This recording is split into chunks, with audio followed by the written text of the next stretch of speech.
ಹಾಗೆ ಸೂರ್ಯನೊಳಗೆ ಭಗವಂತ ಸೂರ್ಯನಾಗಿ ಕುಳಿತು ಪ್ರಕಾಶವನ್ನು ಬೀರಿದರೆ ಸೂರ್ಯ ಬೆಳಗ್ತಾನೆ. ಹಾಗೆ ಈ ಪ್ರಕೃತಿಯ ತಮೋ ಗುಣವೂ ಕೂಡ ನಮಗೆ ಭ್ರಮೆ ಉಂಟು ಮಾಡಬೇಕಾಗಿದ್ದರೆ ಅದರಲ್ಲಿ ಒಳಗಡೆ ಪರಮಾತ್ಮ ಪ್ರವೇಶ ಮಾಡಿರಬೇಕು.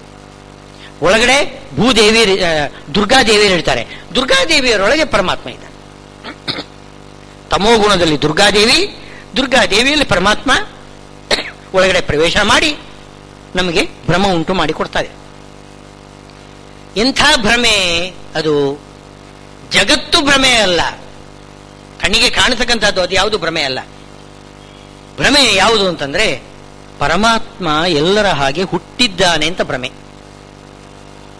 ಈ ಭ್ರಮೆಯನ್ನು ಉಂಟು ಮಾಡಿಕೊಡೋದು ಅದು ತಮೋಗುಣ, ಪ್ರಕೃತಿಯ ತಮೋಗುಣ. ಅದರಲ್ಲಿರತಕ್ಕಂತಹ ದುರ್ಗಾದೇವಿಯರು, ಅವರೊಳಗೆ ಇರತಕ್ಕಂತಹ ಭಗವಂತ ಹುಟ್ಟಿದ್ದಾನೆ ಅಂತಲೂ. ಭಗವಂತ ಹುಟ್ಟೇ ಇಲ್ಲ, ಅವನು ಅಜರಾಮರಣ, ಅವನಿಗೆ ಜರ ಇಲ್ಲ, ಮರಣ ಇಲ್ಲ, ಜನ್ಮ ಇಲ್ಲ, ಯಾವುದೂ ಇಲ್ಲ. ಹಾಗಿದ್ರೂ ಕೂಡ ನೋಡಿ, ಅವನು ಅವತಾರ ಮಾಡಿದ, ಶ್ರೀಕೃಷ್ಣ ಅವತಾರ ಮಾಡಿದ. ಹೇಗೆ ಅವತಾರ ಮಾಡಿದ? ಭಾಗವತದಲ್ಲಿ ಹೇಳ್ತಾ ಇದೆ, ತಮದ್ಭುತಂ ಬಾಲಕಂ ಅಂಬುಜೇಕ್ಷಣಂ ಚತುರ್ಭುಜಂ ಶಂಖ ಗದಾದ್ಯುಧಾಯುಧಂ ಶ್ರೀವತ್ಸ ಲಕ್ಷ್ಮಂ ಗಲಶೋಭಿ ಕೌಸ್ತುಭಂ ಪೀತಾಂಬರಂ ಸಾಂದ್ರಪಯೋಧ ಸೌಭಗಂ. ಎಂಥ ಸುಂದರವಾದ ರೂಪ! ಅದ್ಭುತವಾಗಿರತಕ್ಕಂತಹ ಬಾಲಕ, ಒಳ್ಳೆ ಪೀತಾಂಬರ ಹುಟ್ಟಿದ್ದಾನೆ, ಎಲ್ಲ ಆಭರಣಗಳನ್ನು ತೊಟ್ಟಿದ್ದಾನೆ, ಕಿರೀಟ ತೊಟ್ಟುಕೊಂಡಿದ್ದಾನೆ, ಎದೆಯಲ್ಲಿ ಶ್ರೀವತ್ಸ ಮೆರೆಯುತ್ತಾ ಇದೆ. ಇಂಥ ಒಂದು ಭಗವದ್ ರೂಪ ಸಾಕ್ಷಾತ್ ಶ್ರೀಹರಿ ಅವನು ಪ್ರತ್ಯಕ್ಷನಾಗಿದ್ದಾನೆ. ಹುಟ್ಟುವಾಗ ಈ ರೀತಿ ಹುಟ್ಟಿದವನು ಅದನ್ನು ಹುಟ್ಟು ಅಂತ ಹೇಳ್ತೀರಾ? ಹುಟ್ಟುವಾಗ ಯಾರಾದರೂ ಕೂಡ ಪೀತಾಂಬರ ಉಟ್ಕೊಂಡು ಹುಡ್ತಾರೇನು? ಹುಟ್ಟುವವರು ಯಾರೂ ಕೂಡ ಪೀತಾಂಬರ ಉಟ್ಟುಕೊಂಡು ಯಾರು ಹುಟ್ಟುವುದಿಲ್ಲ, ತಲೆ ಮೇಲೆ ಕಿರೀಟ ಇಟ್ಟುಕೊಂಡು ಯಾರು ಹುಟ್ಟುವುದಿಲ್ಲ. ವಾದಿರಾಜರು ಲಕ್ಷ್ಮೀ ಶೋಭಾನೆಯಲ್ಲಿ ಹೇಳ್ತಾರೆ ನೋಡಿ, ಉಟ್ಟ ಪೀತಾಂಬರ ತೊಟ್ಟ ಭೂಷಣಗಳು ಇಟ್ಟ ನವರತ್ನದ ಕಿರೀಟವು ಮೆಟ್ಟಿದ ಕೋರೋಹ ಎದೆಯಲ್ಲಿ ತೋರಿದ ಶ್ರೀ ವಿಠ್ಠಲ ಪುಟ್ಟಿದ ನೇನ ಬಹುದೇ ಶೋಮಾನಿ. ಉಟ್ಟ ಪೀತಾಂಬರ, ತೊಟ್ಟ ಭೂಷಣಗಳು, ಇಟ್ಟ ನವರತ್ನದ ಕಿರೀಟ. ಅಷ್ಟು ಮಾತ್ರವಲ್ಲ, ಮೆಟ್ಟಿದ ಕುರುಹು. ಯಾವುದು? ಶ್ರೀವತ್ಸ. ಯಾರು? ಭೃಗು ಮುನಿಗಳು ಪರಮಾತ್ಮನ ಎದೆಯಲ್ಲಿ ಮೆಟ್ಟಿದಾಗ ಅಲ್ಲಿ ಕುರುಹು ಬಂದಿದೆ, ಅದು ಶ್ರೀವತ್ಸ. ಅಲ್ಲಿ ಲಕ್ಷ್ಮೀದೇವಿ ಸದಾ ಕಾಲ ವಾಸ ಮಾಡ್ತಾಳಂತೆ. ಬ್ರಾಹ್ಮಣರ ಪಾದ ರಜಸ್ಸು ನಿನ್ನ ಎದೆಗೆ ಬಿದ್ದಿದ್ದರಿಂದ ನಾನು ಅಲ್ಲಿ ಸದಾ ಕಾಲ ಇರ್ತೇನೆ ಎಂಬುದಾಗಿ ಮಹಾಲಕ್ಷ್ಮೀ ದೇವಿ ಶ್ರೀವತ್ಸದಲ್ಲಿ ಅಲ್ಲೇ ಇರ್ತಾಳಂತೆ. ಇನ್ನೊಂದು ಇದೆ, ಬ್ರಾಹ್ಮಣ ಪಾದ ಬಿದ್ದಿದೆ, ನನಗೆ ಕೋಪ ಬಂದಿದೆ ಅಂತ ಹೇಳ್ಕೊಂಡು ಮಹಾಲಕ್ಷ್ಮಿ ಕೊಲ್ಲಾಪುರಕ್ಕೆ ನಡೆದಳು ಅಂತ ಒಂದು ಕಥೆ ಇದೆ. ಅದು ಭವಿಷ್ಯೋತ್ತರದಲ್ಲಿ. ಅದು ಒಂದು ಲೀಲೆ, ಇದೊಂದು ಲೀಲೆ. ಇದು ವಾಸ್ತವ. ಏನು ಅಂತಂದ್ರೆ ಪರಮಾತ್ಮನ ಎದೆಯ ಮೇಲೆ ಬ್ರಾಹ್ಮಣನ ಪಾದಧೂಳಿ ಬಿದ್ದಿದ್ದರಿಂದ ಅಲ್ಲಿ ಲಕ್ಷ್ಮೀ ದೇವಿ ನಿರಂತರವಾಗಿ ಇರ್ತಾಳೆ. ಎಲ್ಲಿ ಬ್ರಾಹ್ಮಣರ ಪಾದಧೂಳಿ ಬೀಳ್ತದೋ ಅಲ್ಲಿ ಲಕ್ಷ್ಮೀ ದೇವಿ ನಿರಂತರವಾಗಿ ಇರ್ತಾಳೆ. ಅದಕ್ಕೆ ಉದಾಹರಣೆಯಾಗಿ ಪರಮಾತ್ಮನ ಎದೆಯಲ್ಲಿ ಮಹಾಲಕ್ಷ್ಮೀ ದೇವಿ ನಿರಂತರ ಇದ್ದಾಳೆ. ಯಾಕೆ? ಭೃಗು ಮುನಿಯ ಪಾದ ಧೂಳಿ ಎದೆಯಲ್ಲಿ ಬಿದ್ದಿದೆ, ಪಾದದ ಗುರುತು ಬಿದ್ದಿದೆ, ಅಲ್ಲಿ ಮಹಾಲಕ್ಷ್ಮಿ ಕೂತಿದ್ದಾಳೆ. ಇದು ಮೆಟ್ಟಿದ ಕುರುಹು. ವಾದಿರಾಜರು ಹೇಳ್ತಕ್ಕಂಥ ಮಾತಿದು, ಮೆಟ್ಟಿದ ಕುರುಹು ಶ್ರೀವತ್ಸ. ಅಂದ್ರೆ ಮೊದಲು ಶ್ರೀವತ್ಸ ಇರಲಿಲ್ಲ ಅಂತ ಅರ್ಥ ಅಲ್ಲ, ವ್ಯಕ್ತವಾಗಿತ್ತು ಅಂತ. ಮೆಟ್ಟಿದಾಗ ವ್ಯಕ್ತವಾಗ್ತದೆ, ಮೊದಲು ಇತ್ತು. ಈಗ ಈ ರೀತಿಯಾಗಿ ಆಭರಣಗಳನ್ನು ತೊಟ್ಟುಕೊಂಡು ಶ್ರೀವತ್ಸವನ್ನು ಮೆರೆಸ್ತಾ ಆ ಭಗವಂತ ಅವತಾರ ಮಾಡಿದಾಗ ಅದನ್ನು ಜನನ ಅಂತ ಹೇಳ್ತೇವೇನೋ, ಶ್ರೀ ವಿಠ್ಠಲ ಹುಟ್ಟಿದನೆನ್ನಬಹುದೇ ಅಂತ ಕೇಳ್ತಿದ್ದಾರೆ. ಇದು ಜನನ ಅಲ್ಲ. ಆದರೂ ಕೂಡ ನೋಡಿ, ದೇವಕಿ ಆಮೇಲೆ ಮಗುವಿನ ಕೈ ಎತ್ತುಕೊಂಡು ಬಿಡ್ತಾಳೆ. ಮಗುವನ್ನು ಯಶೋದೆಯೂ ಕೂಡ ಹಾಗೆ ಮಾಡಿದಾಳೆ. ಕೃಷ್ಣನ ಬಾಯಿಯಲ್ಲಿ ವಿಶ್ವರೂಪವನ್ನು ನೋಡಿದಾಳೆ, ಇಡೀ ಬ್ರಹ್ಮಾಂಡ ನೋಡಿದಾಳೆ. ಪುಟ್ಟ ಬಾಯಿಯೊಳಗೆ ಇಡೀ ಬ್ರಹ್ಮಾಂಡ ನೋಡಿದಾಳೆ. ಆಮೇಲೆ ಮರುಕ್ಷಣದಲ್ಲಿ ಮಗು ಅಂತ ಎತ್ಕೊಂಡು ಬಿಡ್ತಾಳೆ. ಇದಕ್ಕೆ ಏನ್ ಅನ್ಬೇಕು? ಇದು ಇಷ್ಟು ಸ್ಪಷ್ಟ ಇದ್ರೂ ಕೂಡ ಪರಮಾತ್ಮನಿಗೆ ಜನನ ಇಲ್ಲ, ಅವನು ಮಗು ಅಲ್ಲ ಅಂತ ಇಟ್ಟಿದ್ರೂ ಕೂಡ ಅವನು ಹುಟ್ಟಿದ್ದಾನೆ ಅಂತ ಮೋಹ, ಅವನು ಸಣ್ಣ ಮಗು ಅಂತ ಮೋಹ ಹೇಗೆ ಬಂತು? ಕೇವಲ ಆ ತಮೋ ಗುಣಕ್ಕೆ ಅಭಿಮಾನಿನಿಯಾದ ದುರ್ಗಾದೇವಿ ಅವಳ ಒಳಗಡೆ ಸೇರಿಕೊಂಡಿರತಕ್ಕಂಥ ಸನ್ನಿಹಿತನಾಗಿರ್ತಕ್ಕಂಥ ಭಗವಂತನ ಶಕ್ತಿ, ಅಚಿಂತ್ಯ ಶಕ್ತಿ, ಏನ್ ಬೇಕಾದರೂ ಮಾಡ್ತದೆ. ಎಷ್ಟು ಸ್ಪಷ್ಟ ಇದ್ರೂ ಕೂಡ ನೋಡಿ, ಒಂದು ಕ್ಷಣ ಏನು ಆ ವಿಶ್ವರೂಪ ನೋಡಿಬಿಟ್ಟಿದ್ದಾಳೆ ಯಶೋದೆ, ಮರು ಕ್ಷಣದಲ್ಲಿ ಮಗು ಅಂತ ಎತ್ಕೊಂಡು ಬಿಟ್ಟಿದ್ದಾಳೆ. ಏನ್ ಹೇಳ್ಬೇಕಿದಕ್ಕೆ? ಕೇವಲ ಇದು ಆ ಪ್ರಕೃತಿಯ ತಮೋಗುಣದ ಪ್ರಭಾವ, ದುರ್ಗಾದೇವಿಯ ಪ್ರಭಾವ. ಅದನ್ನೇ ಹೇಳಿದ್ರು ಇಲ್ಲಿ, ಪ್ರಕೃತಿಂ ಸ್ವಾಂ ಅಧಿಷ್ಠಾಯ. ಸ್ವಾಂ ಪ್ರಕೃತಿಂ, ತನ್ನ ಅಧೀನ. ಯಾವುದದು? ಪ್ರಕೃತಿಯ ತಮೋಗುಣ. ಪ್ರಕೃತಿ ಅಂದರೆ ಪ್ರಕೃತಿಯ ತಮೋಗುಣ, ಅದಕ್ಕೆ ಅಧಿಷ್ಠಾತ್ರಿಯಾಗಿರತಕ್ಕಂಥ ದುರ್ಗಾದೇವಿ. ಅವಳಲ್ಲಿ ತಾಂ ಅಧಿಷ್ಠಾಯ, ಅವಳೊಳಗೆ ತಾನು ಪ್ರವೇಶ ಮಾಡಿ ಜನಗಳಿಗೆ ಭ್ರಮೆ ಉಂಟು ಮಾಡಿ ಕೊಡ್ತಾ ಇದ್ದೇನೆ. ಏನು ಭ್ರಮೆ? ಎಲ್ಲರ ಹಾಗೆ ಕೃಷ್ಣನು ಕೂಡ ಹುಟ್ಟಿದ್ದಾನೆ ಅಂತ. ಹುಟ್ಟು ಅಂದ್ರೆ ಅರ್ಥವೇನು? ಜೀವರು ಕೂಡ ಹುಟ್ಟುವುದಿಲ್ಲ, ಸ್ವರೂಪತಃ ಹುಟ್ಟುವುದಿಲ್ಲ. ಜೀವರು ಅನಾದಿ. ಅವರಿಗೆ ಪ್ರಾಕೃತ ಶರೀರ ಬರ್ತದೆ, ಪಾರ್ಥಿವ ಶರೀರ ಬರ್ತದೆ. ಆ ಶರೀರ ಎಂಬುದು ಸ್ವಲ್ಪ ಕಾಲ ಇರ್ತದೆ, ಆಮೇಲೆ ಬಿಟ್ಟು ಹೋಗ್ತದೆ. ಅದಕ್ಕೆ ಜರೆ ಮರಣ ಎಲ್ಲ ಶರೀರಕ್ಕೇನೆ. ರೋಗ ರುಜಿನಗಳು, ಹಸಿವು, ಬಾಯಾರಿಕೆ ಮುಂತಾದವುಗಳು, ಎಲ್ಲಾ ದೋಷಗಳು ಇರುವುದು ಯಾವುದಲ್ಲಿ? ಆ ಶರೀರದಲ್ಲಿ. ಜೀವನಿಗೆ ಏನಿಲ್ಲ. ಜೀವನಿಗೆ ಈ ಶರೀರವನ್ನು ಕೊಟ್ಟು ಬಿಟ್ಟಿದ್ದಾನೆ ಭಗವಂತ. ಅಯ್ಯೋ ನಾನೇ ಶರೀರ ಅಂತನ್ನುವಷ್ಟು ಒಂದು ಭ್ರಮೆ. ಅದಕ್ಕೆ ಆ ಶರೀರಕ್ಕೆ ಏನಾದರೂ ತೊಂದರೆ ಆದರೆ ಅದು ತನಗೆ, ಶರೀರಕ್ಕೆ ಏನಾದರೂ ಒಂದು ಒಳ್ಳೆಯದಾದರೆ ಅದು ತನಗೆ. ಹೀಗೆ ತಿಳ್ಕೊಂಡು ಜೀವ ಏನೋ ಭ್ರಮೆಗೆ ಒಳಗಾಗ್ತಾನೆ. ಇದಕ್ಕೆಲ್ಲ ಕಾರಣ ತಮೋಗುಣ. ತಮೋಗುಣದ ಅಭಿಮಾನಿ ದುರ್ಗಾದೇವಿ, ಪರಮಾತ್ಮ.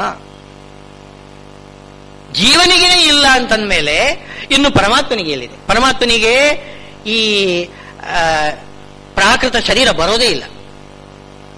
ಜೀವನಿಗಾದರೂ ಪ್ರಾಕೃತ ಶರೀರ ಬರ್ತದೆ, ಅದರಿಂದ ಅವನು ಹುಟ್ಟುತ್ತಾನೆ, ಸಾಯ್ತಾನೆ ಅಂತೆಲ್ಲ ಹೇಳ್ತಕ್ಕಂಥದ್ದಿದೆ.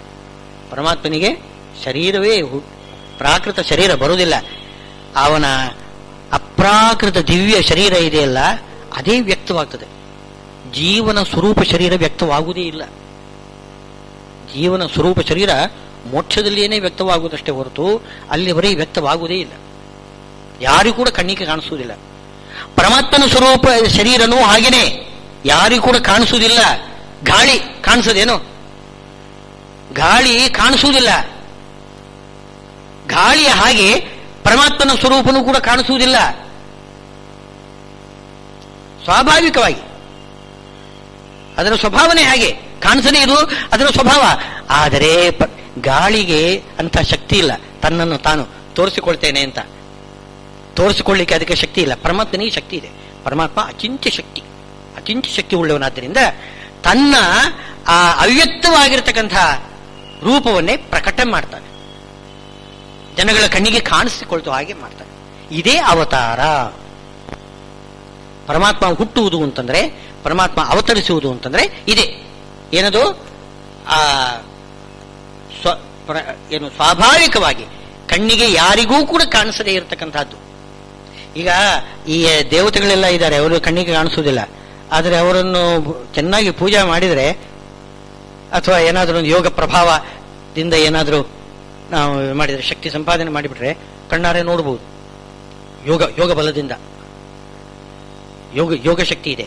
ಯೋಗ ಶಕ್ತಿಯಿಂದ ಈ ಪುಣ್ಯ ಪಾಪಗಳು ಅವುಗಳೆಲ್ಲ ಕಣ್ಣಿಗೆ ಕಾಣಿಸುತ್ತೆ. ಈಗ ನಮಗೆ ಪುಣ್ಯ ಪಾಪಗಳು ಯಾವುದು ಕಾಣಿಸೋದಿಲ್ಲ.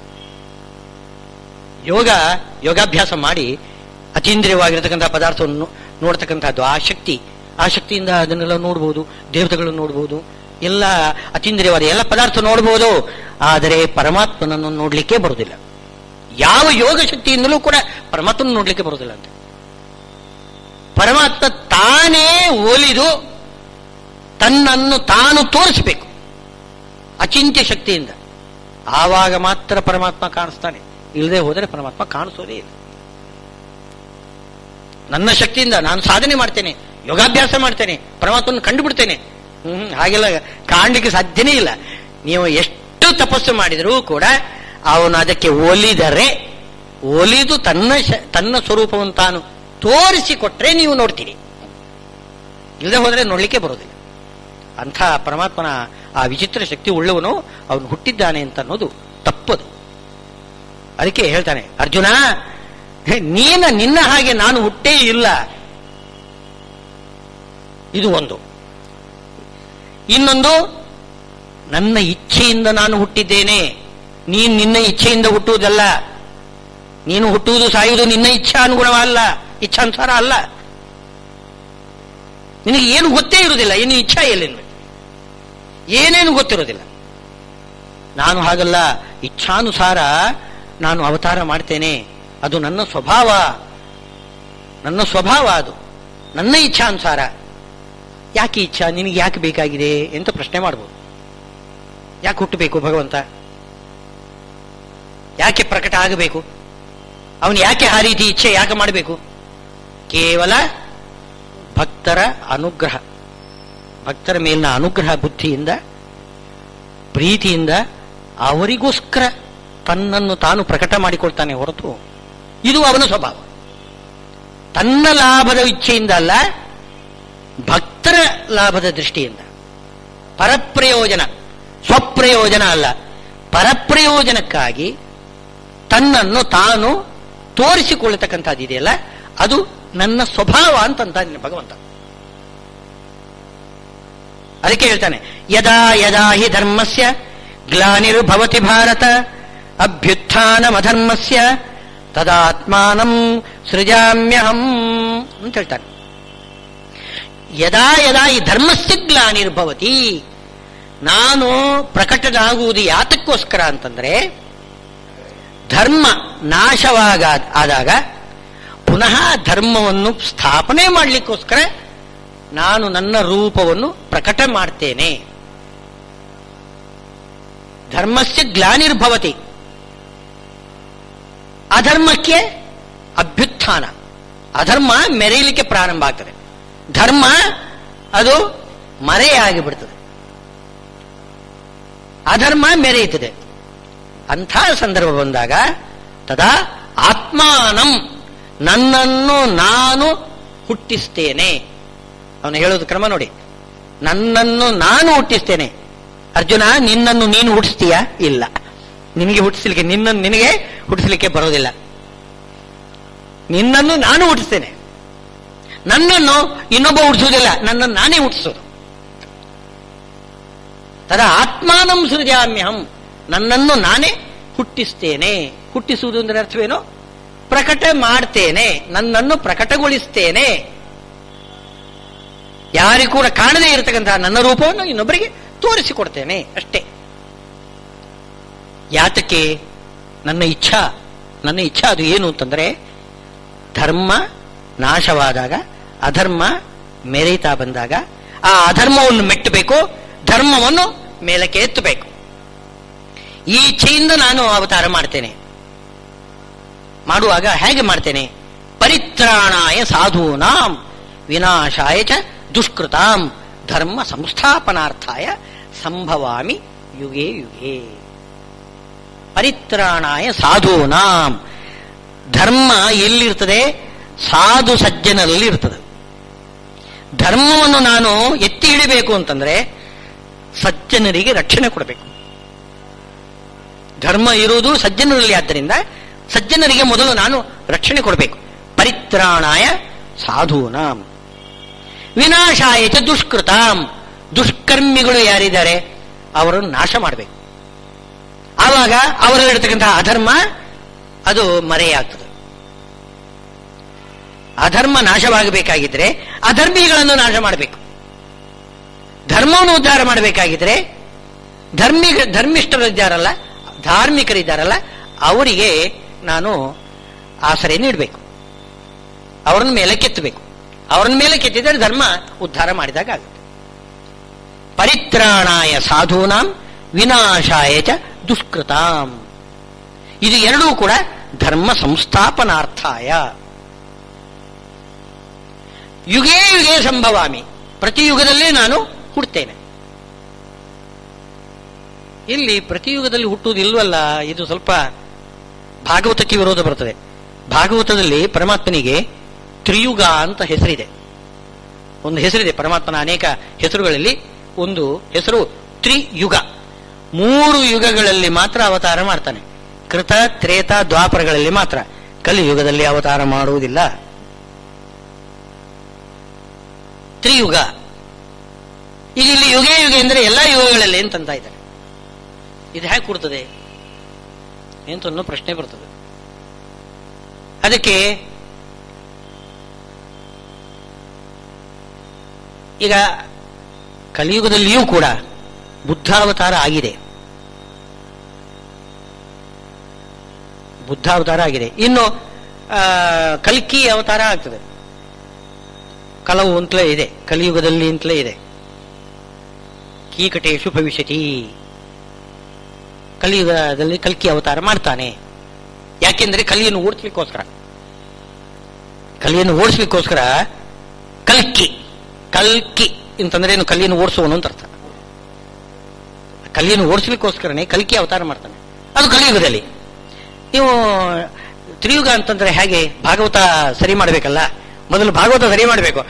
ಭಾಗವತವನ್ನು ಸರಿ ಮಾಡಿಬಿಟ್ರೆ ಭಾಗವತಕ್ಕೂ ಭಗವದ್ಗೀತೆಗೂ ವಿರೋಧ ಬರ್ತದೆ. ಹೀಗಾಗ್ತದೆ.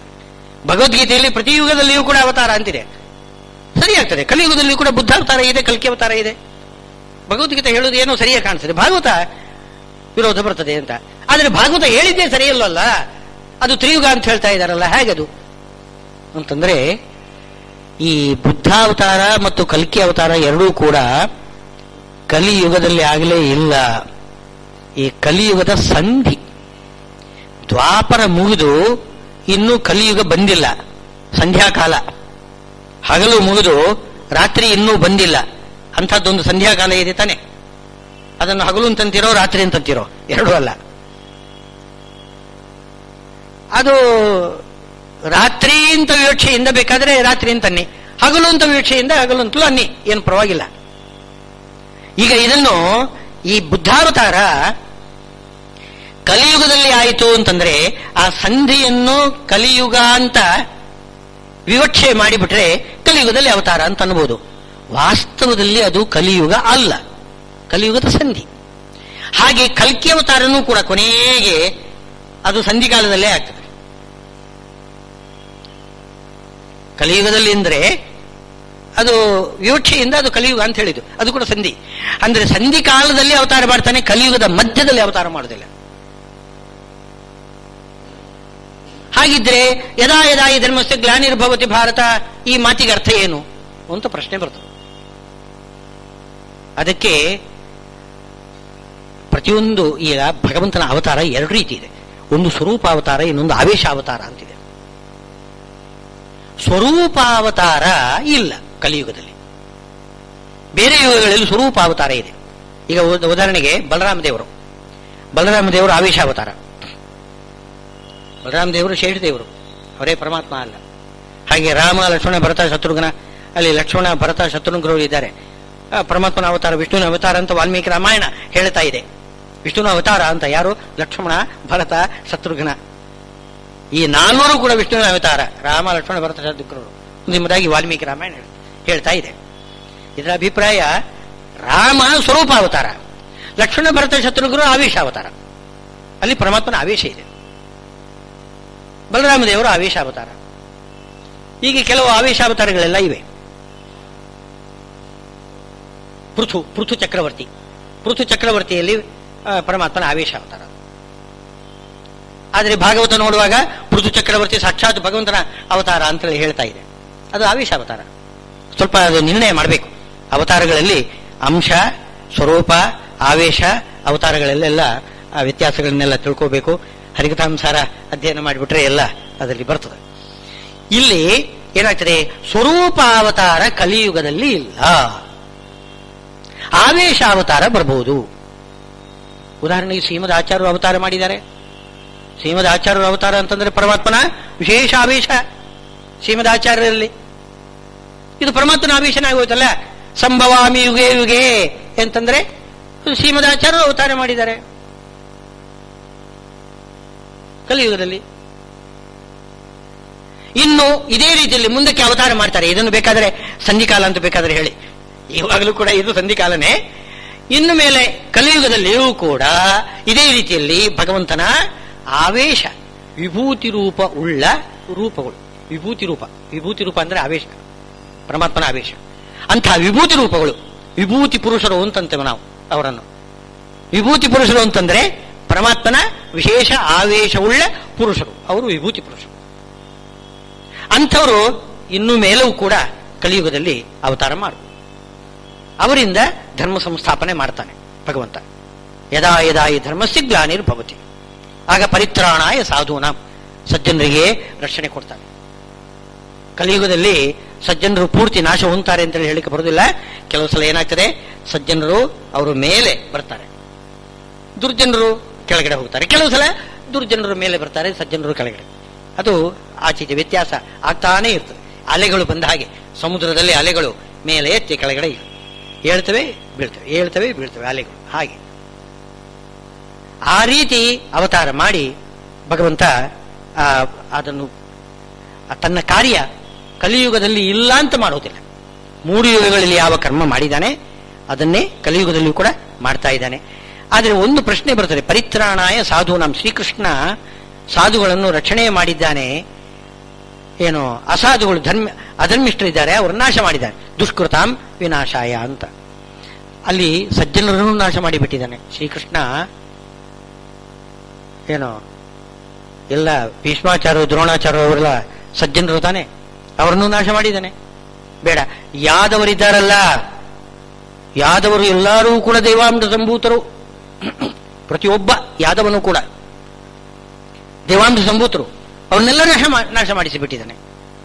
ಆದ್ರಿಂದ ಪರಿತ್ರಾಣಾಯ ಸಾಧೂನಾಂ ವಿನಾಶಾಯಿತ ದುಷ್ಕೃತಾಂ ಎಂಬುದು ಸರಿಯಾಗಲಿಲ್ವಲ್ಲ. ಎಲ್ಲರನ್ನು ವಿನಾಶ ಮಾಡಲಿಕ್ಕೇನೆ ಬಂದವನು ಕೃಷ್ಣ. ಹೇಳ್ತಾನೆ ಮುಂದಕ್ಕೆ, ಕಾಲೋಸ್ಮಿ ಲೋಕಕ್ಷಯ ಕರ್ತು ಅಂತ. ಅವನು ಬಾಯಿ ತೆಡ್ಕೊಂಡು ಶ್ರೀಕೃಷ್ಣ ವಿಶ್ವರೂಪ ತೋರಿಸಿದ್ದಾನೆ, ನಾನು ಕಾಲ ಅಂತಂದ್ರೇನು, ಎಲ್ಲವನ್ನೂ ಕೂಡ ಭಕ್ಷಣೆ ಮಾಡ್ತಕ್ಕಂಥವ್ನು. ಪ್ರಳಯ ಕಾಲ ರೂಪದಿಂದ ನಾನು ಬಂದಿದ್ದೇನೆ, ಎಲ್ಲರನ್ನು ಸಂಹಾರ ಮಾಡ್ತೇನೆ. ಅಲ್ಲಿ ದೊಡ್ಡವರು ಸಣ್ಣವರು ಅಂತ ಇಲ್ಲ, ಧಾರ್ಮಿಕರು ಅಧಾರ್ಮಿಕರು ಅಂತಿಲ್ಲ, ಎಲ್ಲರೂ ಕೂಡ ಭಗವಂತನ ದವಡೆ ಒಳಗಡೆ ಹೋಗಿ ನುಚ್ಚು ನೂರು ಆಗತಕ್ಕಂಥದ್ದನ್ನು ಅರ್ಜುನ ಪ್ರತ್ಯಕ್ಷ ಕಂಡಿದ್ದಾನೆ. ಎಲ್ಲರನ್ನು ಕೂಡ ನಾಶ ಮಾಡತಕ್ಕಂಥವನು. ಆದ್ರೆ ಇಲ್ಲಿ ಹೇಳ್ತಿದ್ದಾನೆ ಅರ್ಜುನನಿಗೆ, ನಾನು ಪರಿತ್ರಾಣಾಯ ಸಾಧೂನ ವಿನಾಶಾಯಿತ ದುಷ್ಕೃತ ಅಂತ. ಅದಕ್ಕೆ ಏನು ಅಭಿಪ್ರಾಯ ಅಂತಂದ್ರೆ, ಪರಿತ್ರಾಣ ವಿನಾಶ ಹೇಗೆ ಜೀವರಿಗೆ, ಅವರ ಶರೀರವನ್ನು ಕಾಪಾಡುವುದು ಪರಿತ್ರಾಣ, ಶರೀರವನ್ನು ನಾಶ ಮಾಡುವುದು ವಿನಾಶ ಅಂತ ಆ ರೀತಿ ತಗೋಬಾರದು.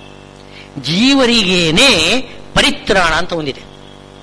ಜೀವರನ್ನು ರಕ್ಷಣೆ ಮಾಡುವುದು, ಜೀವ ಸ್ವರೂಪವನ್ನು ರಕ್ಷಣೆ ಮಾಡುವುದು, ಶರೀರವನ್ನಲ್ಲ. ಜೀವ ಸ್ವರೂಪವನ್ನು ರಕ್ಷಣೆ ಮಾಡಬಹುದು, ಜೀವ ಸ್ವರೂಪವನ್ನು ನಾಶ ಮಾಡಬಹುದು. ಅಲ್ಲ, ಜೀವ ಅನಾದಿ ನಿತ್ಯ ಅಲ್ವೇ ಅಂತ ಕೇಳ್ಬೋದು ನೀವು. ಅನಾದಿ ನಿತ್ಯದಲ್ಲಿ ಹಾಗೇನು ಇಲ್ವಲ್ಲ. ಹೌದು, ಜೀವನಿಗೆ ರಕ್ಷಣೆ ಅಂತಂದ್ರೆ ಅವನಿಂದ ಸತ್ಕರ್ಮ ಮಾಡಿಸಿ ಮೋಕ್ಷಕ್ಕೆ ಅವನಲ್ಲಿರ್ತಕ್ಕಂತಹ ಸ್ವರೂಪದಲ್ಲಿರ್ತಕ್ಕಂತಹ ಗುಣಗಳನ್ನೆಲ್ಲ ನಿಧಾನವಾಗಿ ವ್ಯಕ್ತ ಮಾಡುವುದಿದೆಯಲ್ಲ, ಇದೇ ರಕ್ಷಣೆ, ಜೀವ ಸ್ವರೂಪದ ರಕ್ಷಣೆ. ನಾಶ ಮಾಡೋದಂದ್ರೆ ಅರ್ಥವೇನು, ಜೀವ ಸ್ವರೂಪದಲ್ಲಿ ಇರತಕ್ಕಂತಹ ದುಃಖವನ್ನು ವ್ಯಕ್ತ ಮಾಡೋದು. ದುಃಖ ಬಂದ್ರೆ ನಾವು ನಾಶ ಹೊಂದಿದ್ದೇವೆ ಅಂತಲೇ ಹೇಳೋದು. ನಮ್ದು ಸರ್ವನಾಶ ಆಗೋಯ್ತು ಅಂದ್ರೆ ಅರ್ಥವೇನು, ನನಗೆ ಮಹಾ ದುಃಖ ಬಂತು ಅಂತ ಅರ್ಥ. ದುಃಖ ಬಂದ್ರೆ ನಾಶ ಆಗೋಯ್ತು ಅಂತ ಹೇಳೋದು ಕ್ರಮ. ದುಃಖ ನಾಶ ಅರ್ಥ ಒಂದೇ. ಆತ್ಮನಾಶ ಅಂತಂದ್ರೆ ಆತ್ಮನಿಗೆ ದುಃಖವನ್ನು ಕೊಡ್ತಕ್ಕಂಥದ್ದು. ದುಷ್ಕೃತರು ಯಾರಿದ್ದಾರಲ್ಲ, ದುಷ್ಕರ್ಮಿಗಳು ಯಾರಿದ್ದಾರೆ, ದುಷ್ಟರು, ಅವರನ್ನು ತಗೊಂಡೋಗಿ ತಮಸ್ಸಿಗೆ ಹಾಕಿಬಿಡೋದು. ದುರ್ಯೋಧನ ಸತ್ತಿದ್ದಾನೆ ನೋಡಿ, ತೊಡೆ ಮುರಿದು ಬಿದ್ದಿದ್ದಾನೆ. ಕೊನೆಗೂ ಕೂಡ ಶ್ವಾಸೋಚ್ಛ್ವಾಸ ಇರುವಷ್ಟು ಕಾಲ ಶ್ರೀಕೃಷ್ಣನನ್ನು ನಿಂದೆ ಮಾಡಿದ್ದಾನೆ. ಶ್ರೀಕೃಷ್ಣನನ್ನು ನೀನು ಪಾಪಿ, ನಾನೇ ಒಳ್ಳೆ ಪುಣ್ಯಕರ್ಮ ಮಾಡಿದವನು ಅಂತಾನೆ. ಆ ರೀತಿ ಸಾಯ್ತಾನೆ ಆ ದುರ್ಯೋಧನ. ಹೋಗಿ ತಮಸ್ಸಿಗೆ ಹಾಕಿಬಿಡ್ತಾನೆ. ತಮಸ್ಸಿಗೆ ಹಾಕಿಬಿಟ್ರೆ ದುಃಖ, ಬರೀ ದುಃಖ. ಇದೇ ವಿನಾಶ. ಸಜ್ಜನರನ್ನು ಅವರಿಗೆ ಮೋಕ್ಷ ಸಾಧನೆ ಮಾಡಿಸ್ತಾನೆ ಸಜ್ಜನರಿಗೆ. ಇದು ಪರಿತ್ರಾಣ. ಪರಿತ್ರಾಣಾಯ ಸಾಧೂನಾಂ ವಿನಾಶಾಯಿತ ದುಷ್ಕೃತ ಅಂತಂದ್ರೆ ಹೀಗೆ ಅರ್ಥ ಹೇಳಬೇಕು. ಅವರ ಶರೀರವನ್ನು ಕಾಪಾಡುವುದಲ್ಲ. ಶರೀರವನ್ನು ಕಾಪಾಡಿದರೆ ಅದು ದೊಡ್ಡ ರಕ್ಷಣೆ ಅಂತ ಅನ್ನೋದಿಲ್ಲ. ಶರೀರವನ್ನು ನಾಶ ಮಾಡಿದ ತಕ್ಷಣ ದೊಡ್ಡ ನಾಶ ಅಂತ ಅನ್ಲಿಕ್ಕೆ ಬರುವುದಿಲ್ಲ. ಒಂದು ಶರೀರ ಹೋದ್ರೆ ಇನ್ನೊಂದು ಶರೀರ ಬರ್ತದೆ. ಈಗ ಇವರಿಗೆ ಏನು ಭೀಷ್ಮ ದ್ರೋಣ ಅವರಿಗೆಲ್ಲ ಪಾಪ ವೃದ್ಧ ಶರೀರ ಅವು ಬಿಡಬೇಕು ಅಂತ ಆಲೋಚನೆ ಮಾಡ್ತಾ ಇದ್ದಾರೆ. ಅದನ್ನು ನಾಶ ಮಾಡಿಬಿಟ್ರೆ ಅದು ವಿನಾಶ ಅಂತ ಹೇಳ್ತೇವ? ಅವ್ರಿಗೆ ಒಳ್ಳೆ ಶರೀರ ಬರ್ತದೆ, ದಿವ್ಯ ಶರೀರ ಬರ್ತದೆ. ಅದನ್ನು ನಾಶ ಅಂತ ಹೇಳುವುದಿಲ್ಲ. ಶರೀರ ನಾಶವನ್ನು ನಾಶ ಅಂತ ಹೇಳುವುದಿಲ್ಲ. ಅವರ ಸ್ವರೂಪದಲ್ಲಿ ದುಃಖ ಉಂಟು ಮಾಡಿದರೆ ಆವಾಗ ಅದು ನಾಶ ಅಂತಂತದೆ. ಅದು ಯಾರಲ್ಲಿ ದುಷ್ಕರ್ಮಿಗಳಿದ್ದಾರೆ, ದುರ್ಜನ ದೈತ್ಯರು, ಅವರಿಗೆ ಮಾತ್ರ ತಮಸ್ಸಿನಲ್ಲಿ ದುಃಖ ಕೊಡ್ತಾನೆ. ಇದೇ ನಾಶ.